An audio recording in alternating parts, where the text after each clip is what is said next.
चलो बच्चों कक्षा 10 में लिखते हैं समांतर चतुर्भुज में समरूपता। प्रमेय अनुसार कथन है यदि दो समांतर चतुर्भुज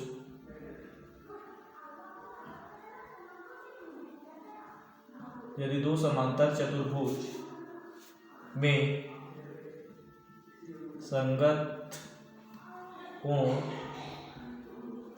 संगत कोण बराबर हो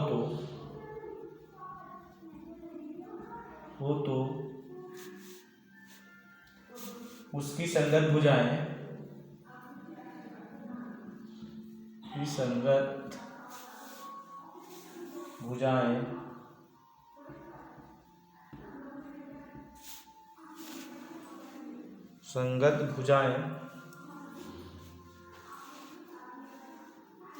एक ही अनुपात में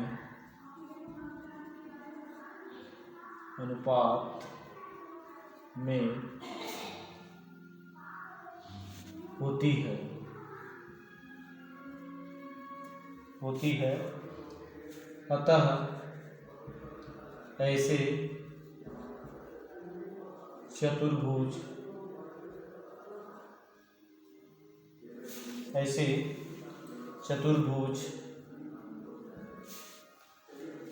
समरूप होते हैं।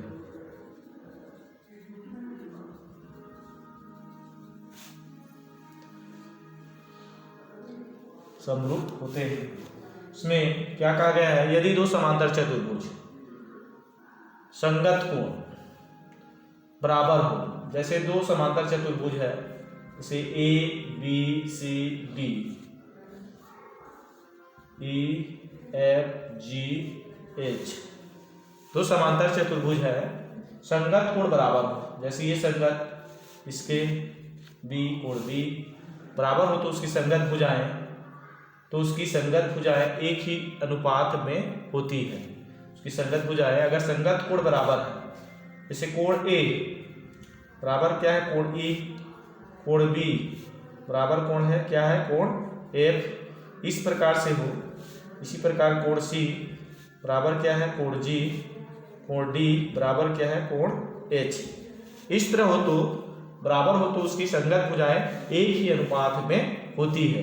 संगत भुजाएं एक ही अनुपात में ए बी बटे बी सी बराबर इसमें क्या हो जाएगा ई एफ बटे एफ जी, ई एफ बटे एफ जी, ए बी बटे बी सी, ई एफ बटे एफ जी बराबर बी सी, और इसी प्रकार सी डी बटा ए डी, इसमें बराबर हम इसको लिख सकते हैं जी एच बटा ई एच। अब इसमें जैसे पक्षांतर करें तो ये आपका प्रक्रिया क्या हो जाएगा, ए बी बटा क्या हो जाएगा ई एफ, बी सी को ऊपर ले जाते हैं तो बी सी बटा क्या होगा एफ जी, बी सी बटा क्या होगा एफ जी, और ये आपका सी डी बटा क्या हो जाएगा जी एच, और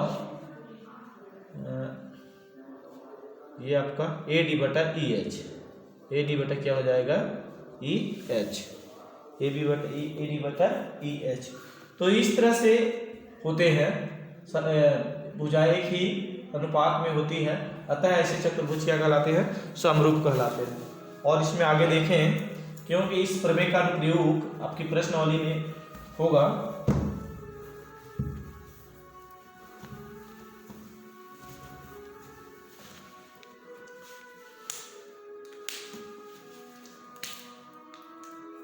अब इसमें और कथन है, जैसे यदि दो समांतर से संगत भुजाएं, दो समांतर चतुर्भुज में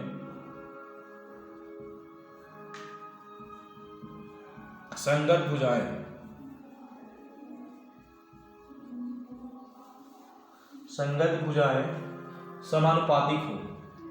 समानुपातिक जस्ट उल्टा हो रहा है, समानुपातिक तथा उनके संगत संगत कोण बराबर हो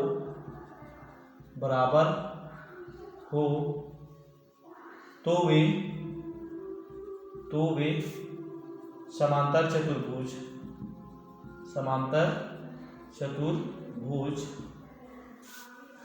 समरूप होते हैं। क्या होते हैं? समरूप होते हैं। इसमें क्या कह रहा है? दो समांतर चतुर्भुज संगत भुजाएं अनुपातिक हो तथा उनके संगत कोण बराबर हो। जैसे इसमें लेते हैं A B C D, E F G H.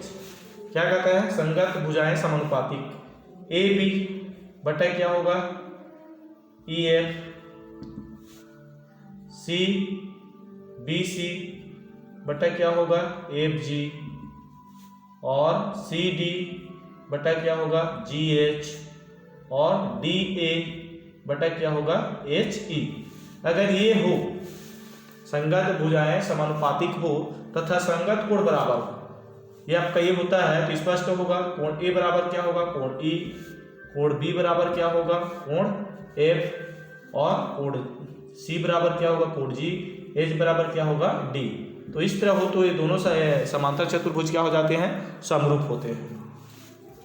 तो इस तरह से अगर भुजानुपातिक रूप से हो तो संगत कोण बराबर होंगे, संगत कोण बराबर हो तो भुजानुपातिक रूप से बराबर होंगे।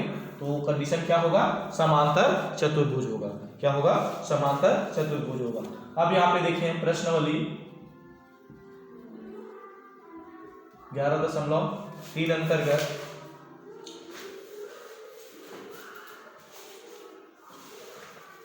प्रश्न दूसरा, चित्र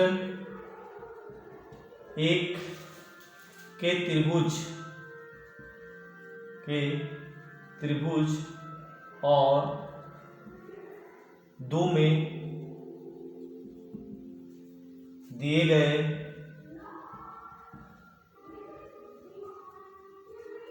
चतुर्भुज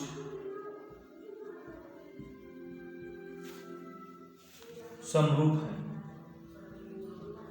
यानी 1 और 2 त्रिभुज जो दिए गए हैं, दोनों त्रिभुज क्या है? समरूप है। तो x और y का मान ज्ञात कीजिए। इसमें x और y के मान क्या करना है?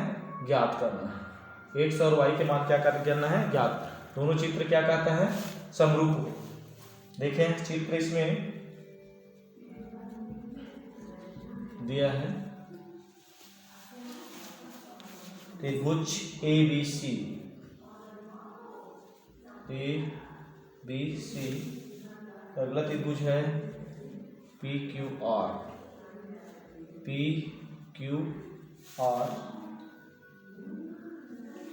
6 और ये कितना है? 8। इसमें क्या है? x ऋण 2, y धन 3, और इसमें कितना है? 10, और ये कितना है? 15 दिया है। प्रश्न अनुसार त्रिभुज ए बी सी समरूप है। त्रिभुज क्या है? P Q R. दोनों त्रिभुज क्या है? समरूप है। तब क्या हो जाएगा? में क्या होगा? ए बी बटा क्या होगा? इसमें पी क्यू, ए बी बटा पी क्यू बराबर बी सी से क्या होगा? Q R. क्या होगा? Q R. और सी ए बटा क्या होगा? आर पी या पी आर। अब इसके मान अनुसार यहाँ पे देखें, ए बी का मान क्या है? 6। पी क्यू का मान क्या है? 1 से ऋण 2 बराबर बी सी का मान कितना है? 8। क्यू आर का मान क्या है? y धन 3। सी ए का मान कितना है? 10, और इसका मान कितना है? 15। और सरल करते हैं तो ये क्या हो जाएगा 5 दूनी 10, 5 तिया 15, अर्थात 6 बटा 1 ऋण 2 बराबर 8 बटा y धन 3, और ये क्या हो जाएगा 2/3। सरल करते हैं तो इसमें समरूपता का अनुप्रयोग करते हुए प्रश्न आपको हल करना है। तो देखें 6 1 ऋण 2 दोनों बराबर है तो हम इसको लिख सकते हैं 2/3। इसको पहले सरल करें, 6 तिया कितना हो जाएगा 18, और ये इधर पक्षांतर होगा, क्या होगा 1 ऋण 2, तो 18 2 1 ऋण 4, पक्षांतर करेंगे 18 और 4 कितना हो जाएगा ये 22, इधर आएगा तो क्या होगा प्लस होगा, तो कितना हो जाएगा 22 2 1, तो 1 से बराबर कितना आ जाएगा 11। 1 से का मान कितना आता है 11। फिर हम क्या है y के मान के लिए फिर देखें दोनों संबंध, 8 y 3 बराबर 2/3, फिर तिरिया गुणा करते हैं 8 तिया कितना हो जाएगा 24, 2 का गुणा y धन किससे कर रहे हैं 3 से, 24 2y 2 तिया कितना हो जाएगा 6, 24 में हम कितना घटाते हैं 6 घटाते हैं, कितना होगा ये 2y, 24 में 6 घटाए हैं कितना हो जाएगा 18, 2y, तो y बराबर के मान कितना हो जाएगा 18 बटे क्या होगा 2, अर्थात कितना आ जाएगा 9। तो ये किसका मान होता है y का मान होता है, ये x का मान होता है। तो क्या होता है y का मान होता है, कितना आता है y का मान 9 आता है। तो इस तरह से यह प्रश्न आपका क्लियर होता है। तो इस तरह से आपके और जो सवाल है इसी अनुपात के अनुसार में आप बना सकते हैं, कोई कठिन नहीं है। इसमें से आप सभी प्रश्न आप सरलतापूर्वक हल कर सकते हैं।